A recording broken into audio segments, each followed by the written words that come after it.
నమస్కారం, నా పేరు బాలా. బీసీఎన్ న్యూస్ కి స్వాగతం. ముందుగా ముఖ్య అంశాలు. దావోస్ లో మైక్రోసాఫ్ట్ సహా వ్యవస్థాపకుడు బిల్ గేట్స్ తో సీఎం చంద్రబాబు భేటీ. ఎన్నో ఏళ్ల తర్వాత బిల్ గేట్స్ ను మళ్లీ కలిశానంటూ ట్వీట్. పునరుత్పాదక శక్తి రంగంలో పెట్టుబడులకు ఏపీ అనుకూలమన్న మంత్రి నారా లోకేష్. తయారీ యూనిట్ ఏర్పాటు చేసి ప్రోత్సాహకాలు అందుకోవాలని సూచన.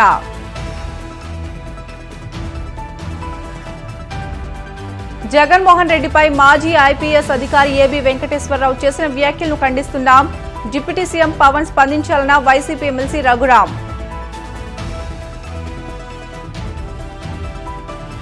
రాష్ట్ర సాధారణ పరిపాలనా శాఖ ముఖ్య కార్యదర్శిగా బాధ్యతలు స్వీకరించిన ముఖేష్ కుమార్ మీనా శుభాకాంక్షలు తెలిపిన సచివాలయ అధికారులు.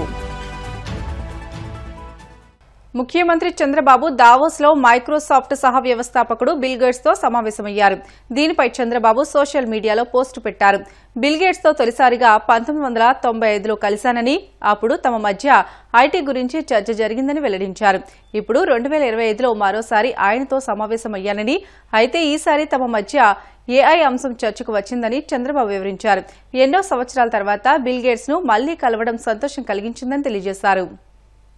దావోస్ పర్యటనలో ఉన్న మంత్రి నారా లోకేష్ పారిశ్రామికవేత్తలతో బిజీగా గడుపుతున్నారు. ఏపీకి పెట్టుబడుల లక్ష్యంగా నిర్వహిస్తున్న ఈ సమావేశాల్లో విండ్ టర్బైన్ల తయారీలో ప్రఖ్యాతిగాంచిన ఎన్విజర్ సీఈఓ లీ జంగ్ తో నిన్న సమావేశమయ్యారు. ముఖ్యమంత్రి చంద్రబాబు ప్రగతిశీల ఆలోచనలతో రాష్ట్రం శరవేగంగా అభివృద్ది చెందుతుందని ఈ సందర్భంగా లోకేష్ పేర్కొన్నారు. 2030 నాటికి గ్రీన్ హైడ్రోజన్ రంగంలో 10 లక్షల కోట్ల పెట్టుబడులు సాధించి 7.5 లక్షల మంది యువతకు ఉద్యోగ అవకాశాలు కల్పించాలనే లక్ష్యంతో ముందుకు సాగుతున్నట్లు తెలియజేశారు. As a state, we are very cognizant that AI is here. It is fundamentally going to transform the way we are going to do things. I think the other theme that's been going is, are we going to be the disruptor or are we going to be disrupted? That's the theme that I hear across WEF this year. And Andhra Pradesh wants to be the disruptor. So what we want to gauge is, what is it that we need to do as a state? And how do you prepare the citizens for it?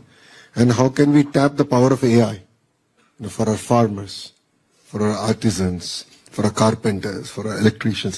I think there's something substantive that we can do as a nation, and this is why we wanted to set this panel up and really learn from them. And parallelly, what we're looking at to do in Andhra Pradesh is to actually do an AI university, which is collaborative. We want to bring the industry to lead this entire initiative. We've done this in the past with the Indian School of Business. It's called ISB. We've done this in, I think, the late 90s. And now I think time has come for India also to leapfrog, even in the education. So I think that's a bit of context to why we are here. And the more fundamental thing for me is in government schools, how can we use AI? And how can we create the personalized adaptive learning platforms available and prescriptive homework? This is something that we're really passionate about. And as a state, I've been questioning my entire team that how do we go from passive learning to active learning? For lack of a better word, how do you gamify the entire classroom interaction between students and enable them to absorb content far better? I think this is something that this is a journey that we've just started. We've earmarked, and this is something that we're actually going to deliver. So that's one part. On the larger context, India has jumped over the personal computing, gone directly to smartphone. And then that presents a unique opportunity for us. So, healthcare. What's the role of wearables? If I want to look at preventive healthcare, is there technology out there where at least a pre-diagnosis can be done? So I know where to put my money, who to focus on, in terms of a unified, mandatory sort of a health platform coming in. So I think these are questions that we are also now asking ourselves. End of the day, every government has only so many resources. And as you rightly said, it's about putting that money where it actually makes sense and where outcomes can be measured and outcomes will be actually delivered. Right now, our entire system is focused more on outputs. And that's what I think is resulting in the challenges that we face. Jaganmohan రెడ్డిపై మాజీ IPS అధికారి AB Venkateswararao చేసిన వ్యాఖ్యలను తాము ఖండిస్తున్నామని YCP MLC Talasila Raghuram అన్నారు. ABV అహంకారంతో తలతిక్కగా ప్రవర్తిస్తున్నారని, కుల అహంకారంతో ప్రవర్తిస్తే మిగతా కులాలు తిరగబడతాయని తెలుసుకోవాలని అన్నారు.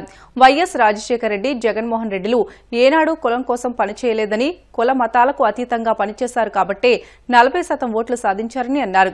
ఏబీ వెంకటేశ్వరరావు వ్యాఖ్యలపై డిప్యూటీ సీఎం పవన్ కళ్యాణ్ స్పందించాలని ఆయన డిమాండ్ చేశారు. వచ్చే ఎన్నికల్లో జగన్మోహన్ రెడ్డి గారిని ఓడించాలని చెప్తున్నాడు. ఒక కులం తలుచుకుంటే జగన్మోహన్ రెడ్డి గారిని ఓడించడం, గెలవటం రాష్ట్రంలో సాధ్యమయ్యే పరిస్థితి ఉందా? మిగతా కులాలు కూడా ఆలోచన చేయాలి. నిజంగా ఒక కులం వల్లనే జగన్మోహన్ రెడ్డి గారు ఓడిపోయి చంద్రబాబు ముఖ్యమంత్రి అయ్యాడా, మిగతా కులాల ప్రమేయం లేదా అనేది కూడా ఒక ఆలోచన చేయాల్సిన అవసరం ఉంది. దురదృష్టం ఏంటంటే 40% ఓటింగ్ ఉండి ప్రత్యక్షంగా 3 పార్టీలు, పరోక్షంగా 3 పార్టీలు కలిసి 6 పార్టీలు జగన్మోహన్ రెడ్డి గారికి వ్యతిరేకంగా పనిచేస్తే 40% ఓట్లు సాధించిన జగన్మోహన్ రెడ్డి గారి మీద ఇటువంటి వ్యాఖ్యలు చేయడం నిజంగా దురదృష్టకరం. మీరు ఎంత చేసినా కూడా జగన్మోహన్ రెడ్డి గారికి కులం ఆపాదించలేరు. ఆయన ఎన్నోసార్లు చెప్పారు, నాకు కులం లేదు, మతం లేదు, ప్రాంతం లేదని చెప్పి. ఆయన ఖచ్చితంగా రాష్ట్రాభివృద్ధి కోసం కులం, మతం, ప్రాంతాలకు అతీతంగా పనిచేశారు కాబట్టి ఈరోజు 40% ఓట్లు సాధించగలిగారు.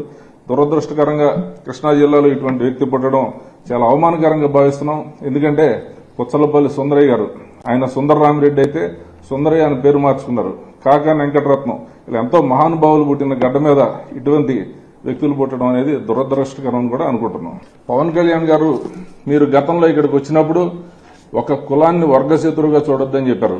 కానీ ఈరోజు దీని మీద మీరు స్పందించాల్సిన అవసరం ఉంది. అంటే మీరు ఈ కులవాదాన్ని సమర్థిస్తున్నారా, లేక దీని మీద మీరు మాట్లాడతారా అనేది కూడా స్పష్టం చేయాలి. లేని పక్షంలో మీరు కూడా దీన్ని సమర్థిస్తున్నారు అని మిగతా కులాలు భావించాల్సి వస్తుంది. దీనికి సోషల్ మీడియాలో కూడా చిన్న వాటికి కేసులు పెట్టిన ప్రభుత్వం దీని మీద ఏం యాక్షన్ తీసుకుంటుందో చంద్రబాబు, లోకేష్ కూడా ఖచ్చితంగా దీని మీద స్పందించాల్సిన అవసరం ఉంది. జగన్మోహన్ రెడ్డి గారికి బహిరంగంగా ఏబీ వెంకటేశ్వరరావుతో పాటు ఆయన సమర్థించే వాళ్ళు కూడా క్షమాపణ చెప్పాలని మేము డిమాండ్ చేస్తున్నాం. ఏబీ వెంకటేశ్వరరావు ఏం మాట్లాడినా అతను ప్రభుత్వానికి, చంద్రబాబుకి అధికార ప్రతినిధి. ఆ విషయాన్ని కూడా ప్రతి ఒక్కరికి తెలుసు. రాష్ట్రంలో అతని వ్యక్తిగత అభిప్రాయం కాదు, ఇది ఖచ్చితంగా తెలుగుదేశం పార్టీ అభిప్రాయంగానే. రాష్ట్ర సాధారణ పరిపాలనా శాఖ ముఖ్య కార్యదర్శిగా ముఖేష్ కుమార్ మీనా సచివాలయంలో బాధ్యతలు స్వీకరించారు. ఇటీవలే సీనియర్ ఐఏఎస్ అధికారులను బదిలీ చేసిన నేపథ్యంలో ఎక్సైజ్ శాఖ ముఖ్య కార్యదర్శిగా ఉన్న మీనాను జీఏడీ ముఖ్య కార్యదర్శిగా బదిలీ చేశారు. ఈ మేరకు ఆయన బాధ్యతలు స్వీకరించారు. ఎక్సైజ్ శాఖ ముఖ్య కార్యదర్శిగా కూడా ఆయన అదనపు బాధ్యతలను నిర్వహిస్తున్నారు. ఈ సందర్భంగా ఆయనకు పలువురు సచివాలయ అధికారులు, ఉద్యోగులు కలిసి శుభాకాంక్షలు తెలియజేశారు.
ప్రయాణికులతో నిండుగా ఉన్న ప్రైవేట్ ట్రావెల్స్ బస్సు రోడ్డుపై సాఫీగా వెళ్తుంది.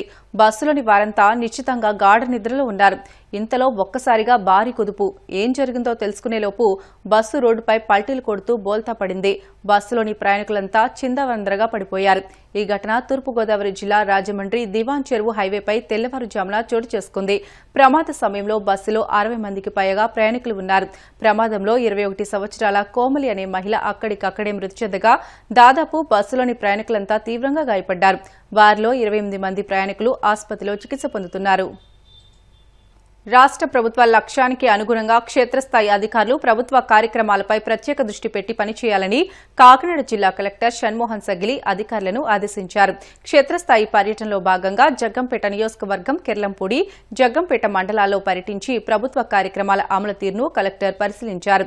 తొలుత కెర్లంపూడి ప్రాథమిక ఆరోగ్య కేంద్రాన్ని వైద్య ఆరోగ్య శాఖ అధికారులతో కలిసి సందర్శించారు. బూరుగుపూడి గ్రామంలోని చెత్త నుంచి సంపద సృష్టి కేంద్రాన్ని పరిశీలించారు.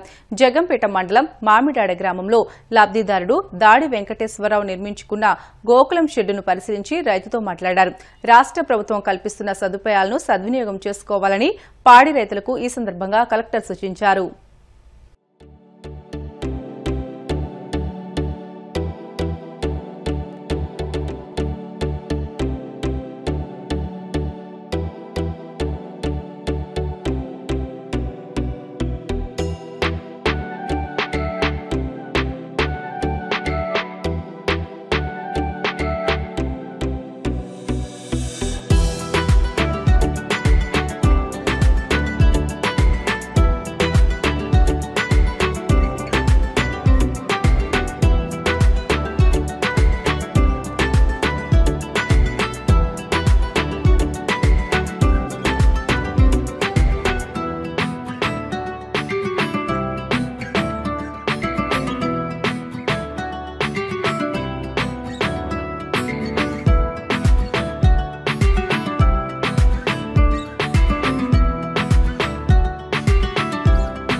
సాంఘిక సంక్షేమ హాస్టళ్లు, విద్య, వైద్యం, తాగునీటిపై ఒంగోలు కలెక్టర్ కార్యాలయంలో సమీక్షా సమావేశం నిర్వహించారు. ఈ సమావేశంలో మంత్రి డోలా శ్రీ బాల వీరాంజనేయ స్వామి, జిల్లా కలెక్టర్ తమీం అన్సారియా, ఎమ్మెల్యే, జిల్లా అధికారులు పాల్గొన్నారు. ఈ సందర్భంగా మంత్రి మాట్లాడుతూ జిల్లాలోని హాస్టల్లో మౌలిక సదుపాయాలపై అధికారులు దృష్టి సారించాలని, ముఖ్యంగా విద్యార్థుల సమస్యలపై ప్రత్యేక దృష్టి పెట్టాలని సూచించారు. సాంఘిక సంక్షేమ శాఖ, వైద్య ఆరోగ్య శాఖ, అదేవిధంగా గ్రామీణ నీటి సరఫరా శాఖల మీద సమీక్ష చేసుకోవడం జరిగింది. సాంఘిక సంక్షేమ శాఖలో పరీక్షలు దగ్గరకు వస్తున్నాయి కాబట్టి 10th ఇంటర్మీడియట్ రిజల్ట్తో పాటు జిల్లాకి 10 కోట్ల రూపాయలతో వచ్చేటువంటి మరమ్మతులకు సంబంధించినటువంటి పనులు త్వరగా పూర్తి చేయాలనే దాని మీద చర్చించడం జరిగింది. సాంఘిక సంక్షేమ శాఖలో ఎన్నడూ లేని విధంగా 143 కోట్లు రిపేర్లకు ఇవ్వడం, మన జిల్లాలో 10 కోట్ల పైసలకు ఇవ్వడం జరిగింది. అదేవిధంగా విద్యార్థుల యొక్క ఆరోగ్యం పట్ల, వారి యొక్క చదువు పట్ల, వారి యొక్క వసతి పట్ల గౌరవ ముఖ్యమంత్రి గారు ప్రత్యేక దృష్టి పెట్టడం జరిగిందని, వాటికి అనుగుణంగా రిజల్ట్ కోసం మేము ఈరోజు రివ్యూ చేసుకోవడం జరిగింది. అదేవిధంగా వైద్య ఆరోగ్య శాఖలో మనకి ఒంగోలులో డయాలసిస్ సెంటరు, అదేవిధంగా మిగిలినటువంటి ప్రాంతాల్లో ఇనిషియేషన్ తెలుసుకున్నటువంటి వారి మీద స్టాఫ్ శానిటేషన్, తర్వాత మీకు కావాల్సిన వారి మీద కూడా రివ్యూ చేసుకోవడం జరిగింది. ఇంకొకసారి మన శాసనసభ్యులు జనార్దన్ గారి ఆధ్వర్యంలో HDS మీటింగ్ పెట్టుకొని రిమ్స్లో కూడా పూర్తి స్థాయిలో రివ్యూ చేసుకోవడం నిర్ణయం చేసుకోవడం జరిగింది.